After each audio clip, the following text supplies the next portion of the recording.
Hi everyone, it's Narelle here from Cricut Explore Maker and More Facebook group, and in today's video I'm going to show you how to assemble this little pop-up book. So when open it looks like that. So there are 4 different sections that you can decorate.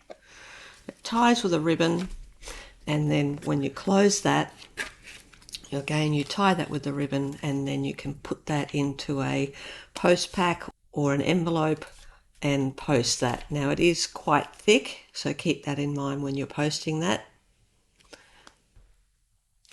So let's go ahead and see what's in the Design Space file when you open that. Now you're going to see on your screen this here. So there are 4 different boxes here, and that's what I've got here. I've got my 4 different base pieces.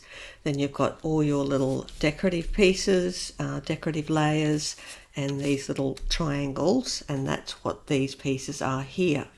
Now on the screen you're going to see that this box here is 11.5 inches square, and the reason it's that size is because that's the maximum size that you can cut something on a 12 by 12 cutting mat. Now you can make this bigger, and I do have a bigger one here as an example, and this one when closed is 5 inches across. When open it's 10 inches.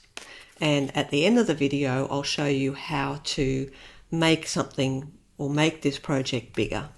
But for now we're going to assemble the smaller one.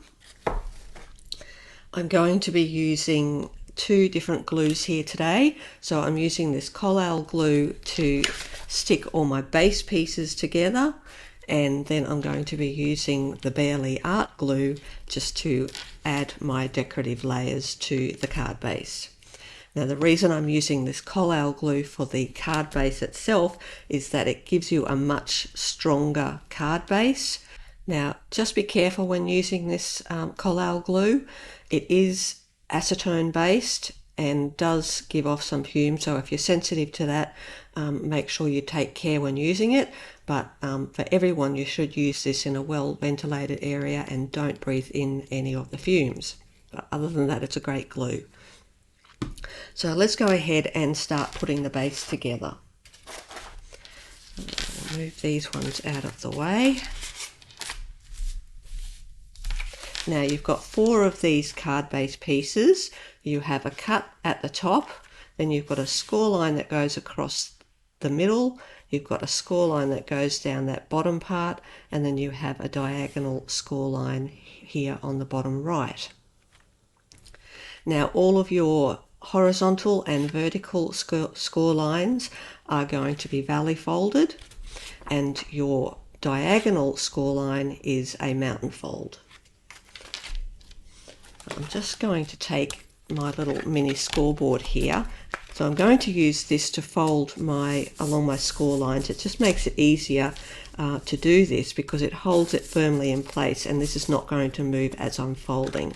So I just tuck that into the corner there, so it's aligned top and left, and then I can much more easily hold this in place and make sure it's nice and straight while I go and fold along those score lines. So I'll do the same on here.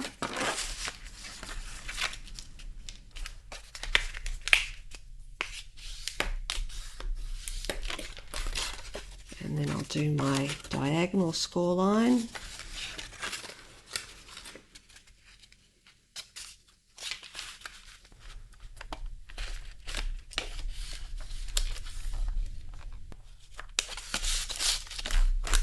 And then I'll go and do the same for the other 3 pieces.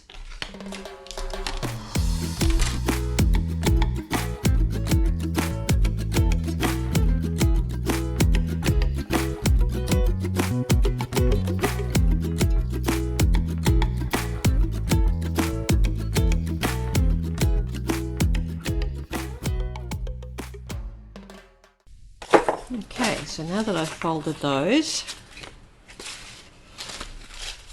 I'm just going to flatten them out slightly, because before we assemble these four into our book shape, I'm actually going to attach my decorative pieces to that. It's much easier to do that when these are sitting flat and when they're not assembled into the book form. So now I'm going to go back to this diagram and explain what these arrows are for. When this is folded, and this is how each one of these is going to be folded, the top side is going to be glued over on top of the left hand piece there, and that's why you've got that cut line there. And when you do that, you're going to end up with this shape here. So we're going to be putting, and your diagonal score line is going to be down here on the bottom. So you're going to be putting one of these pieces here and one of them here, and you can see that when that's open, this one is pointing up, but this one is pointing to the left. And that's what I've shown here on my diagram. So the piece that goes here at the top, when you're gluing this down, is going to point upwards. And then the piece that's going to go on this section here, so nothing goes here because that gets glued. On this piece here, your decorative layer is going to be placed so that it's pointing to the left. So this is only important if you're using images like I'm using, or if you're using a pattern that's got a definite direction to that. If you're just using plain solid cardstock, this doesn't matter. It doesn't matter how you do this. But for cases like this, you need to be aware of which way your images are facing. So that's why I've got those arrows there. So you've got one going up and one going to the left.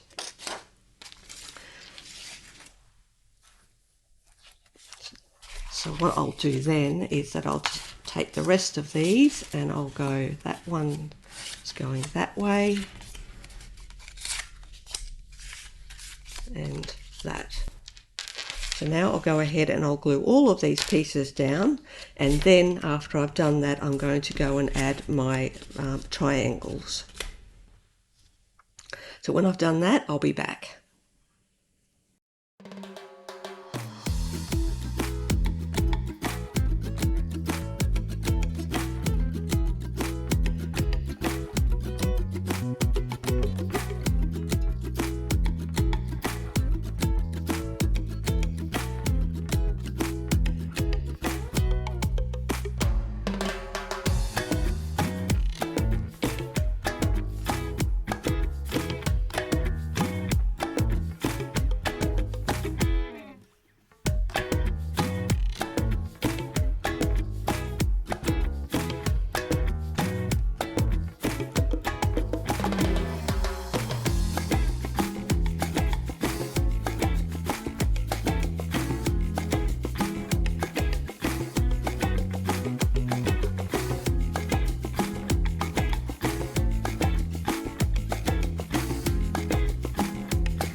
Okay, so now that I've done that, I've got all my layers on these pieces and I'm ready to assemble this into the booklet form. So now I'm going to go to the Collal glue.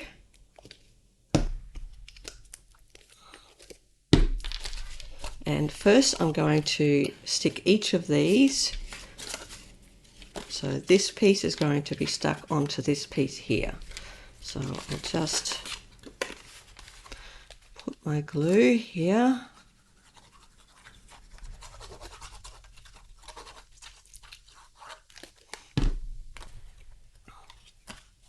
And I'm just making sure that all the corners meet so that it's nice and square.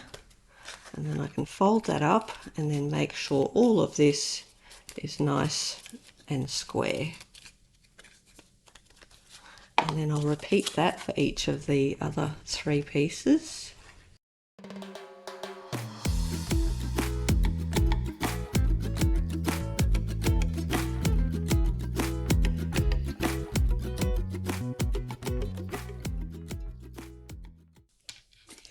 Okay, so now that I've got those done, I'm going to stick these together to form the booklet. Now we're only going to be sticking 3 of them back to back. We need to make sure that one of them, or that we stick all of these together, but we need 2 open sections because that's where our ribbon is going to go, and then it's going to close up. So I'm just going to go to my Collal glue to do this, and I just remember to leave one side open. So let's start here.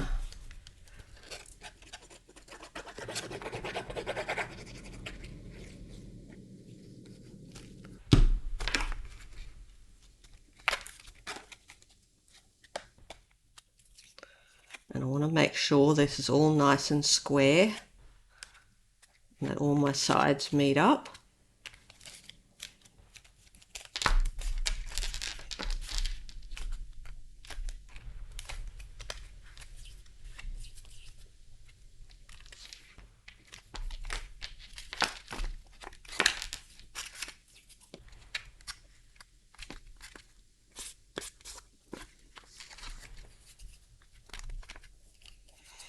And then I'll go to the next one.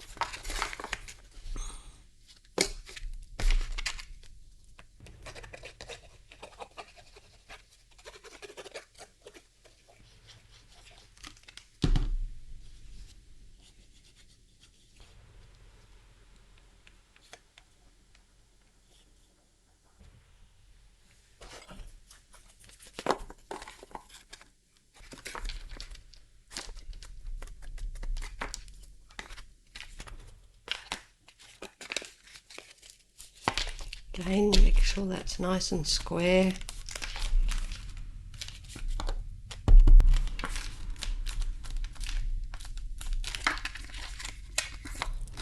And then my final one.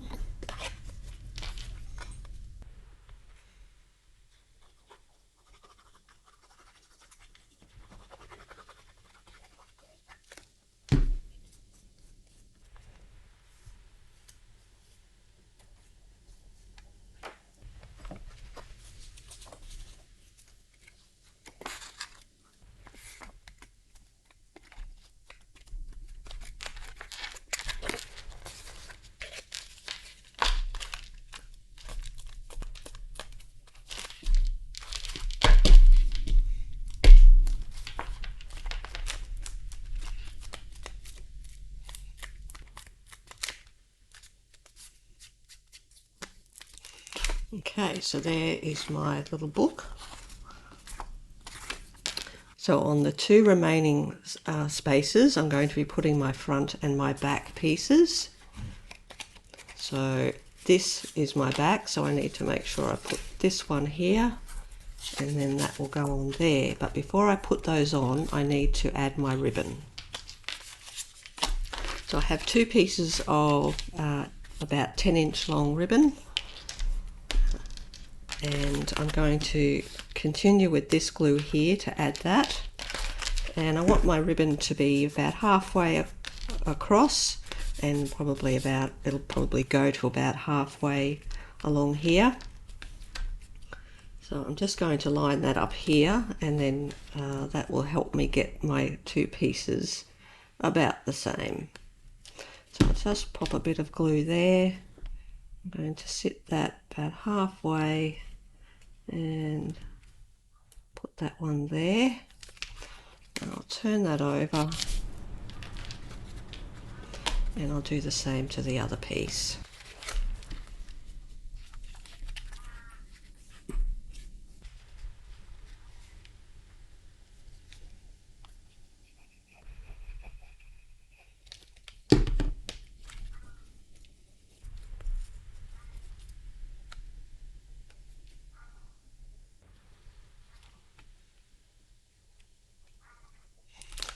So now that I've got those, I can then go and add my front and my back.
And there we go. So there's your booklet all done. So now you can add lots more embellishments to this, but for the video I just wanted to keep it simple. So there you go. When you tie that, that will be how it looks open. And then when you close that, you can tie that again with the ribbon.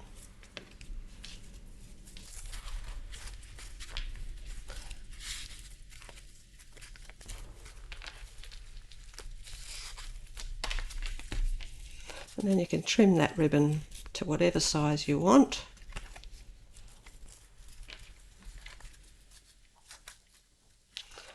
I'll cut that off about here.